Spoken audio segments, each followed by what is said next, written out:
ஒரு evil spirit எப்படி கிரியை செய்யும்? ஒரு பேப்பர் மூலமாவா, ஒரு செல்லு மூலமாவா, ஒரு டேபிள் மூலமாவா, ஒரு வாட்டர் பாட்டில் மூலமாவா எப்படி கிரியை செய்யும்? அப்ப பரிசுத்த ஆவி தேவனுடைய ஆவி எப்படி கிரியை செய்யும்?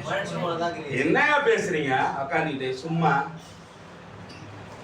ஒரு அருமையா விளக்குனா இருப்பாரு. 1963 முன்னாடி வரைக்கும் நான் எழுதி வச்சிருக்காரு. 1963 வரைக்கும் தீர்க்கதரிசி பக்கமா டியூன் பண்ணாங்களாம். 1963 முன்னாடி வரைக்கும் தீர்க்கதரிசியை பாரு மல்கியா 4 பாரு டியூன் பண்ணாங்க. டியூன் ஆச்சு. அந்த டியூனை நிறைய பேர் நின்ட்டாங்க. நீங்க என் டைம்ல மல்கியா 4 டியூன் பண்ணி நின்னுட்டாங்க. இல்ல இன்னும் டியூன் பண்ணு. இன்னும் டியூன் பண்ண என்ன வருது? ஐயா இன்னும் டியூன் பண்ண வரும். 93க்கு முன்னாடி வரைக்கும் டியூன் பண்ணா மல்கியா 4 பார்த்துட்டேன். 63 63க்கு அப்புறம் டியூன் பண்ண 7ஆம் தூதனை பார்த்துட்டேன். அந்த டியூன் நின்னுட்டாங்க எல்லாரும். 7ஆம் தூதன் டியூன்